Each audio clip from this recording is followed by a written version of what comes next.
Sore hari ini kita belajar mengambil teladan dari sebuah kisah tabi'in yang bernama Uwais Al-Qarni.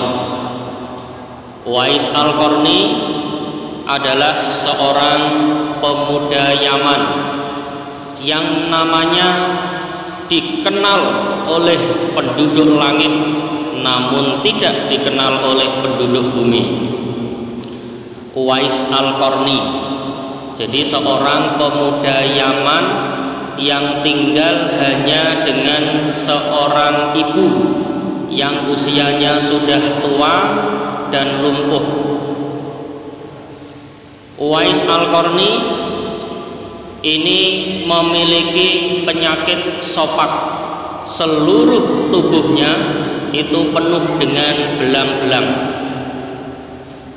Namun hebatnya Uwais Al-Qarni adalah seorang pemuda yang dikenal taat dalam beribadah, patuh berbakti kepada ibunya, bahkan apapun yang diminta oleh ibunya itu selalu dipenuhi, selalu dituruti tanpa rasa keluh kesah. Namun ada satu hal, permintaan ibunya yang sulit sampai saat ini untuk dipenuhi, yaitu ketika ibunya berkata kepada Uwais, "Uwais anakku, sepertinya ibu tidak akan lama lagi tinggal dengan kamu. Tahun depan ibu ingin menunaikan haji."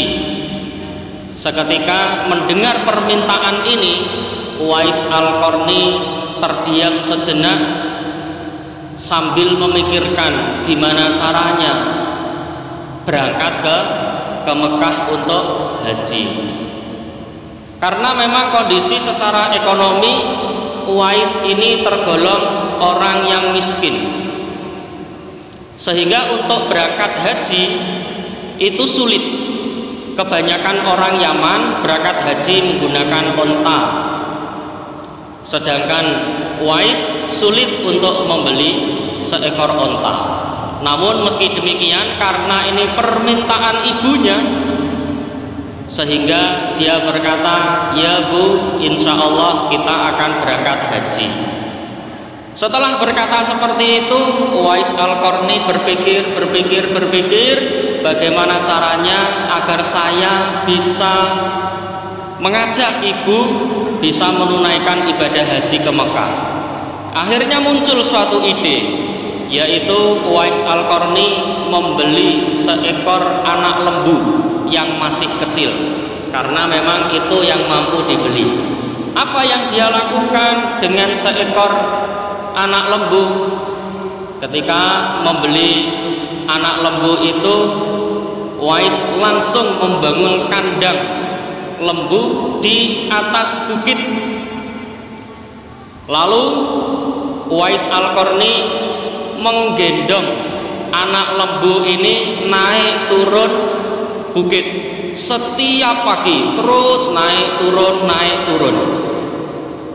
Hari demi hari berlalu, minggu demi minggu berlalu. Banyak orang melihat dan menertawakan Uwais. Lihat, Uwais sudah gila. Masa lembu digendong naik turun bukit? Lihat, Uwais sudah gila. Itulah yang dikatakan, itulah yang dicela kepada Uwais. Namun demi ibunya, Uwais tetap melakukan itu. Minggu demi minggu berlalu, bulan demi bulan berlalu. Akhirnya 8 bulan berlalu, musim haji telah tiba. Ketika musim haji telah tiba, ternyata orang-orang baru sadar, baru tahu ternyata selama ini dia menggendong anak lembu itu adalah sebagai bahan latihan. Sebagai bahan latihan untuk menguatkan otot-otot Uwais agar mampu, agar kuat menggendong ibunya dari Yaman ke Mekah. Ini luar biasa jauhnya. dari Yaman ke Mekah. Ternyata sudah berangkat digendong ibunya dari Yaman ke Mekah. Singkat cerita, dari jauh perjalanan yang dilalui, tibalah sampai Mekah.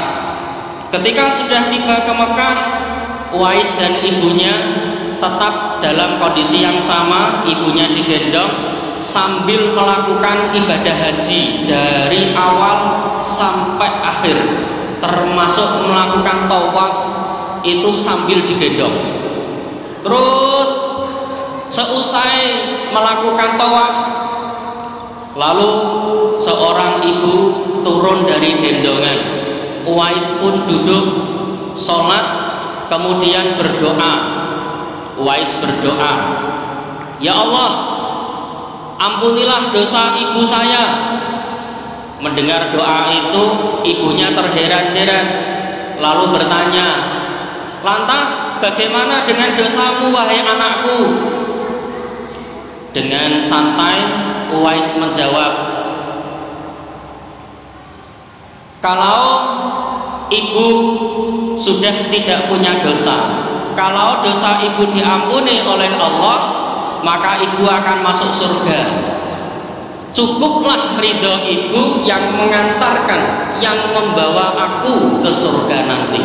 Mendengar jawaban itu, hadirin, ibu Uwais langsung terseduh, nangis haru, nangis. Seketika dengan rahmat Allah, penyakit sopak yang diderita oleh Uwais itu akhirnya sembuh. Hanya tersisa 2 bintik di telapak tangannya. Itu yang nantinya akan menjadi tanda untuk sahabat Umar dan sahabat Ali agar mengenali Uwais. Karena pernah suatu ketika Rasulullah SAW itu didatangi oleh Uwais, namun tidak bertemu, hanya menitipkan salam kepada istrinya, yaitu Sayyidah Aisyah. Siapa pemuda yang datang tadi? Itu tadi Uwais, pemuda dari Yaman. Oh, itu adalah seorang pemuda yang bakti kepada orang tuanya luar biasa. Itu adalah Uwais, sang pemuda yang namanya dikenal oleh penduduk langit namun tidak dikenal oleh penduduk bumi. Kemudian dengan bangga Rasulullah menceritakan kepada para sahabatnya, Uwais Al-Qarni, diceritakan apa yang terjadi, diceritakan tentang kepribadian Uwais, tentang baktinya kepada orang tua. Akhirnya Ali dan Umar diberikan pesan seperti itu. Suatu ketika diberikan pesan seperti itu, pada suatu ketika Rasulullah wafat. Tibalah kepemimpinan Abu Bakar, kemudian tibalah kepemimpinan Umar. Nah, pada kepemimpinan itu ditunggu mana pemuda yang datang dari arah Yaman. Jadi setiap orang yang datang ke Mekah, ada rombongan yang datang, itu dicek rombongan dari mana. Ketika berkata dari Yaman, adakah dari rombongan kalian yang bernama Uwais?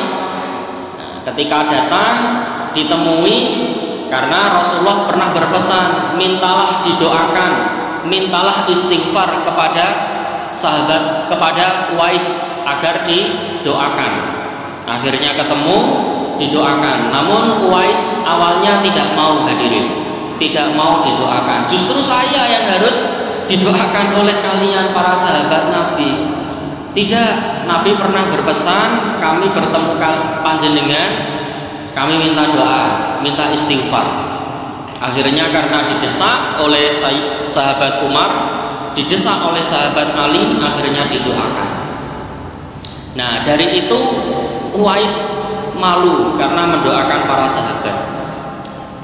Saya tidak mau bertemu oleh orang lagi selama hidup, cukup ini yang terakhir kalinya saya dikenal oleh orang di bumi ini.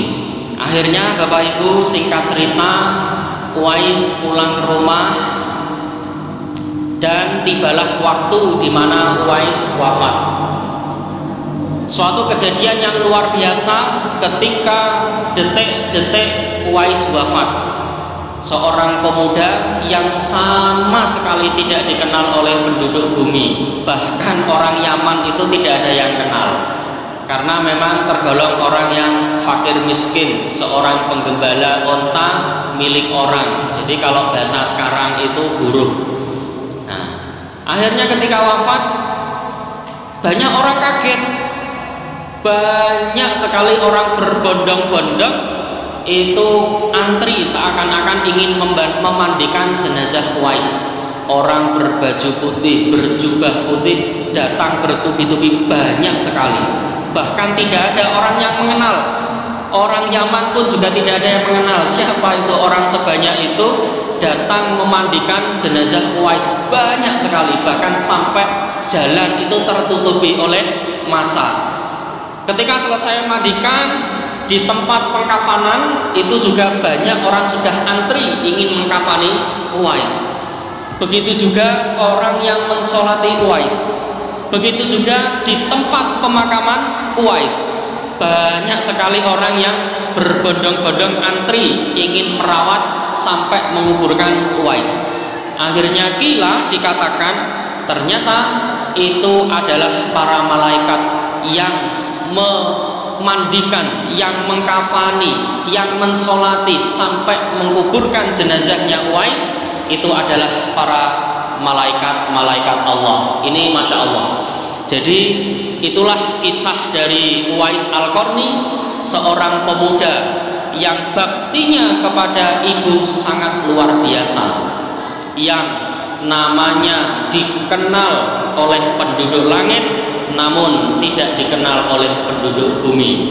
Semoga dari kisah singkat ini kita bisa mengambil hikmah dari teladan kisah seorang tabi'in yaitu Uwais Al-Qarni. Semoga kita dapat mengaplikasikan dalam kehidupan sehari-hari sehingga kita tergolong orang-orang, tergolong hamba Allah yang saleh, yang salihah, sehingga kita mendapatkan ridho orang tua kita dan dimasukkan oleh Allah ke dalam surganya. Amin ya rabbal alamin. Semoga bermanfaat. Wassalamualaikum warahmatullahi wabarakatuh.